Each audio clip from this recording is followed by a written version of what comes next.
Next portion हम लोग start करेंगे थर्मोडाइनमिक्स।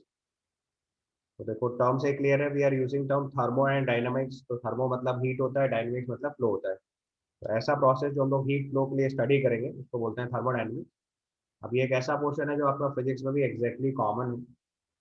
इसका कुछ portion kinetic theory of gases वाला पार्ट है जो हम लोग डिस्कस कर चुके हैं, कुछ पोर्शन मैंने आपको इसको इक्विलिब्रियम में डिस्कस किया है। तो अब केवल वो पार्ट डिस्कस कर रहे हैं जो टिपिकली थर्मोडायनामिक्स से लिंक्ड है। तो थर्मोडायनामिक्स में बेसिकली आज की डेट में चार लॉज नोन है: zeroth law, first law, second law and third law. अब कंस्टेंट ये था कि आपको लगता होगा कि sir first law, second law, third law, fourth law क्यों नहीं लिखा गया।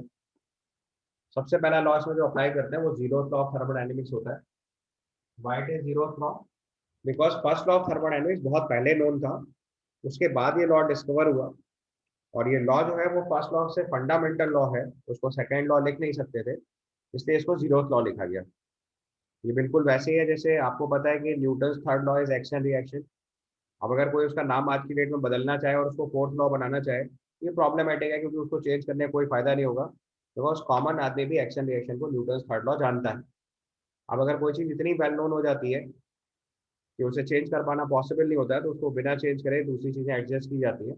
वही यहाँ पे हुआ। जो एनर्जी कंजर्वेशन लॉ है वो थर्मोडाइनमिक्स का फर्स्ट लॉ है जो हमें बहुत पहले से पता था, इसलिए उसके पहले टेम्परेचर नोन। अब आपको पता है कि एनर्जी से पहले टेम्परेचर पता होना चाहिए, तो जीरोथ लॉ जो है वो टेम्परेचर डिफाइन करता है। तो आपको सबसे पहला टर्म यही लिखना है, जीरोथ लॉ ऑफ थर्मोडाइनमिक्स। तो बेसिकली मैं आपको थर्मोडाइनमिक्स के सारे लॉज सिखाने वाला हूँ वन बाय वन। सबसे पहला टर्म लिखना है हम लोग जीरोथ लॉ ऑफ थर्मोडाइनमिक्स।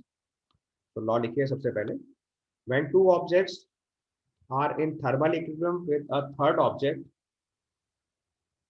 और इक्विलिब्रियम वाला कॉन्सेप्ट मैं आपको सिखा चुका हूँ। थर्मल इक्विलिब्रियम का मतलब टेम्परेचर कांस्टेंट। तीन इक्विलिब्रियम सिखाए थे मैंने आपको: मैकेनिकल इक्विलिब्रियम, थर्मल इक्विलिब्रियम और मटेरियल इक्विलिब्रियम। और बताया था जब तीनों इक्विलिब्रियम एक साथ स्टैब्लिश होते हैं तब उसको बोलते हैं थर्मोडायनेमिक इक्विलिब्रियम। याद है ना? तो जीरोथ लॉ में थर्मल इक्विलिब्रियम का केस है। तो write down: when two objects are in thermal equilibrium with a third object individually. When two objects are in thermal equilibrium with a third object individually,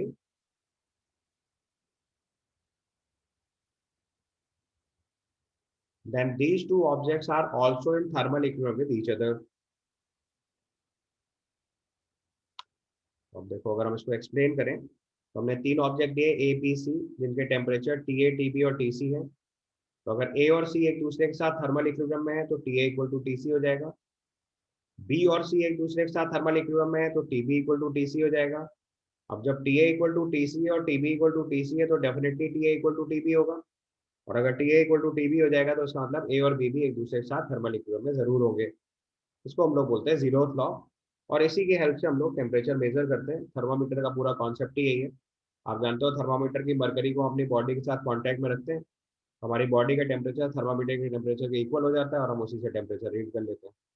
तो वही concept है कि कोई भी दो ऑब्जेक्ट अगर एक दूसरे के साथ थर्मल इक्विलिब्रियम में होंगे और वो दो ऑब्जेक्ट किसी दूसरे सब्जेक्ट के साथ थर्मल इक्विलिब्रियम बना देंगे तो वो दोनों ऑब्जेक्ट भी थर्मल इक्विलिब्रियम में आ जाएंगे। तो अगर दो ऑब्जेक्ट किसी तीसरे ऑब्जेक्ट के साथ थर्मल इक्विलिब्रियम में है तो वो दोनों ऑब्जेक्ट भी एक दूसरे के साथ थर्मल इक्विलिब्रियम में होते हैं, यानी उनके टेम्परेचर भी सेम होते हैं। This is called zeroth law of thermodynamics. तो temperature is defined from the zeroth law of thermodynamics. ये इस लॉ का इंपॉर्टेंस है, बस इतनी बात जाननी है, नॉट बियॉन्ड दिस। इसके बाद देखो थर्मोडायनेमिक्स की स्टडी करने के लिए कुछ टेक्निकल टर्म रिक्वायर्ड होते हैं। एक एक करके लिखना स्टार्ट करिए। सबसे पहला टर्म लिखिए सिस्टम। थर्मोडायनेमिक्स में सिस्टम हम उस पार्ट को बोलते हैं जिसकी हम स्टडी कर रहे होते हैं। तो it is that part of universe which is under our observation. मतलब थर्मोडायनेमिक्स में आप जिस पार्ट की भी स्टडी कर रहे हो उसको हम लोग सिस्टम बोलेंगे। जैसे सपोज करो अपने रूम के टेम्परेचर की स्टडी कर रहे हैं तो हमारा रूम जो है थर्मोडायनेमिक सिस्टम हो गया। हम सपोज करो कानपुर के टेम्परेचर की स्टडी कर रहे हैं तो हमारा पूरा कानपुर सिस्टम हो गया। हम सपोज करो अर्थ के टेम्परेचर की स्टडी कर रहे हैं तो अर्थ हमारे लिए सिस्टम हो गया। तो यूनिवर्स का कोई भी पार्ट जिसकी आप स्टडी कर रहे हो थर्मोडायनेमिकली उसको हम लोग सिस्टम बोलते हैं। ठीक है। मोस्टली हमारे केस में गैसियस सिस्टम्स आएंगे, हम लोग पिस्टन सिलेंडर सिस्टम यूज करेंगे।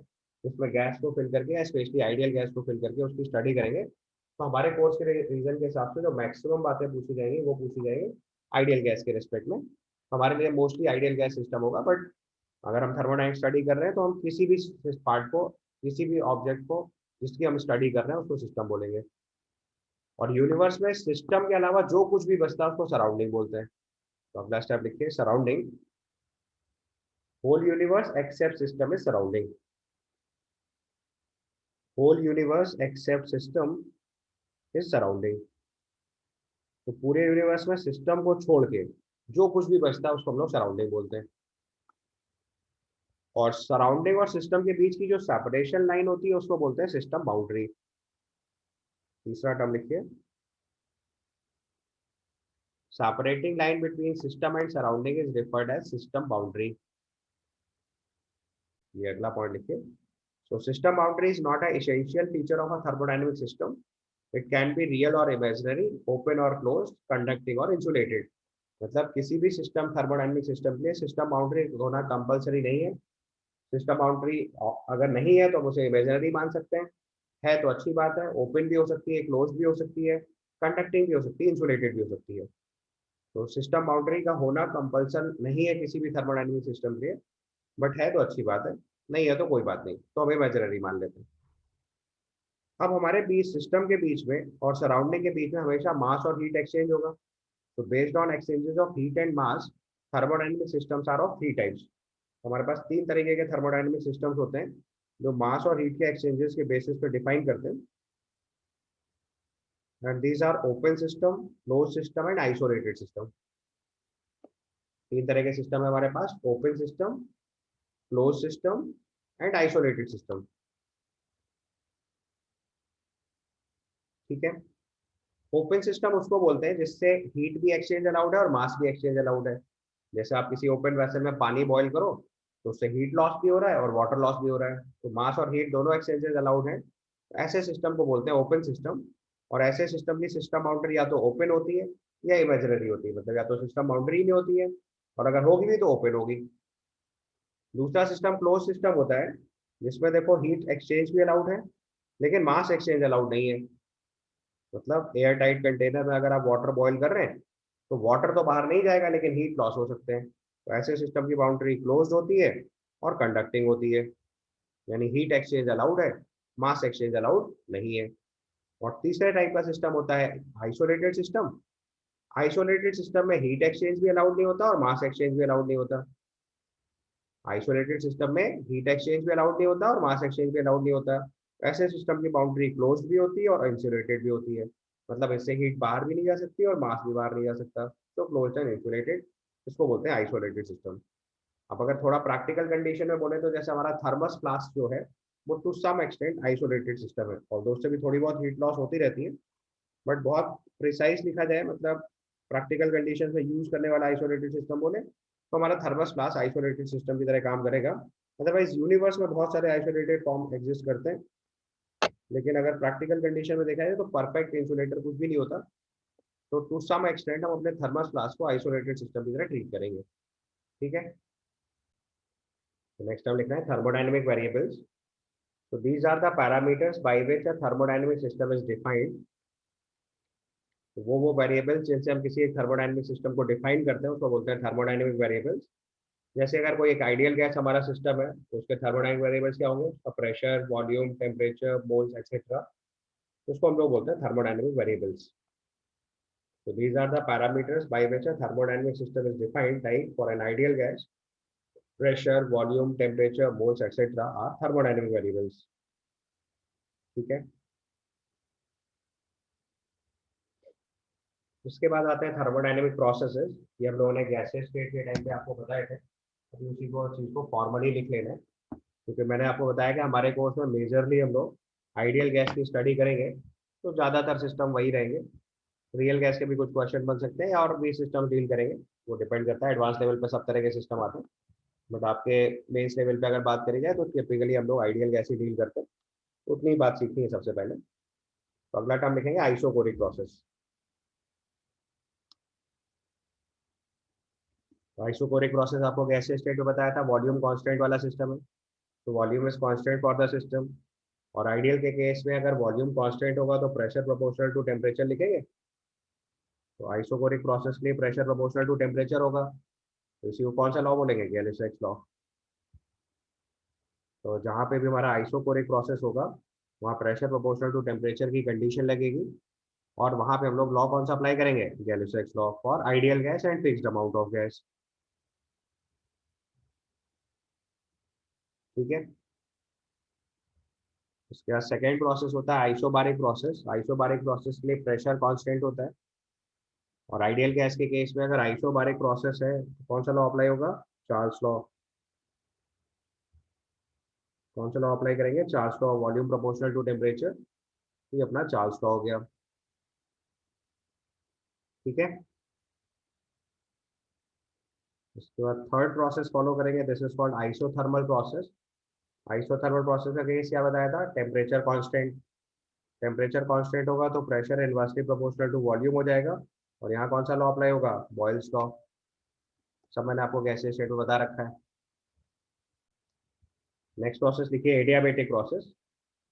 तो एडियाबेटिक प्रोसेस में लिखिए in this process there is no heat exchange from system to surrounding और सराउंडिंग टू सिस्टम। मतलब एक ऐसा प्रोसेस होता है जिससे सिस्टम में सराउंडिंग में या सराउंडिंग से सिस्टम में कोई हीट एक्सचेंज नहीं होता है। नो हीट एक्सचेंज, मतलब ना तो सिस्टम से सराउंडिंग में हीट जाती है ना सराउंडिंग से सिस्टम में हीट आती है। ठीक है, क्लियर। तो यहाँ पे देखो दो तरह के टेक्निकल टर्म यूज करेंगे। एक टर्म होगा एडियाबेटिक बाउंड्री, जिसको हम लोग इंसुलेटेड बाउंड्री समझेंगे क्वेश्चन में। अगर कहीं पे भी एडियाबेटिक बाउंड्री लिखा होगा तो इसका मतलब इंसुलेटेड बाउंड्री होगा, और कहीं पे डायाथर्मिक बाउंड्री लिखा होगा तो इसका मतलब कंडक्टिंग बाउंड्री होगा। तो एडियाबेटिक सिस्टम का मतलब नो हीट एक्सचेंज। तो इस प्रोसेस के लिए क्यू जीरो होता है। ठीक है।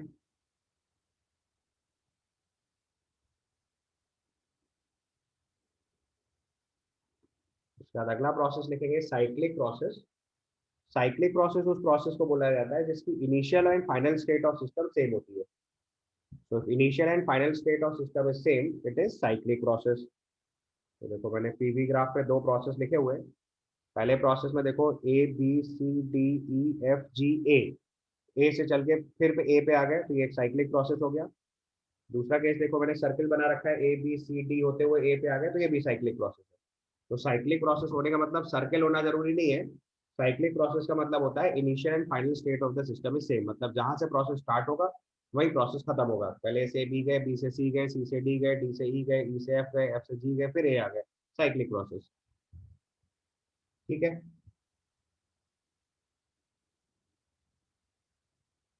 उसके बाद नेक्स्ट प्रोसेस लिखेंगे रिवर्सिबल प्रोसेस।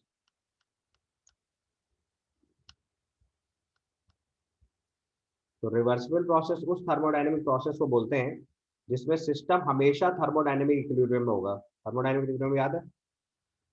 इक्विलिब्रियम में सिखाया था आपको, मैकेनिकल इक्विलिब्रियम, थर्मल इक्विलिब्रियम और मटेरियल इक्विलिब्रियम, तीनों अगर एक साथ स्टैब्लिश होते हैं तो उसको हम लोग बोलते हैं थर्मोडायनेमिक इक्विलिब्रियम। तो अगले स्टेप में लिखिए if system is always in thermodynamic equilibrium at every instant of the process it is reversible process. और इसको हम लोग एक्चुअली में एक आइडियल प्रोसेस की तरह डील करते हैं। ठीक है। तो अब देखो जो हमारा रिवर्सिबल प्रोसेस है वो एक आइडियल प्रोसेस है। अब लेकिन आपको पता है कि हर समय सिस्टम थर्मोडायनेमिक इक्विलिब्रियम में आ जाए, ये चीज़ प्रैक्टिकली पॉसिबल नहीं है। तो अगले स्टेटमेंट में ये चीज़ लिख लीजिए, when a reversible process is achieve practically, when a reversible process is achieved practically by performing the process infinitely slow, then it is referred as quasi static process। मतलब actually में हमारा जो है वो रिवर्सिबल प्रोसेस कभी workout कर ही नहीं पाएगा, तो हमें क्या करना पड़ता है, अपने रिवर्सिबल प्रोसेस को एक्सट्रीमली स्लो प्रोसेस से वर्कआउट करते हैं। जैसे मान लो कि हमारे पास एक पिस्टन सिलेंडर सिस्टम है, और उसमें हमने पिस्टन को 1 मिलीमीटर मूव कराने में लेट से 4 घंटे लगा दिए, तो आप समझ सकते हैं कि वो अपने आप ही थर्मोडायनेमिक मेंटेन हो जाएगा। तो वेरी स्लो मूवमेंट, मतलब आपको देखने से पता भी नहीं चलेगा कि मूवमेंट हो रहा है।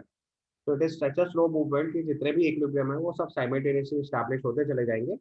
तो ऐसे प्रोसेस को हम लोग बोलते हैं क्वासी स्टैटिक प्रोसेस। ठीक है।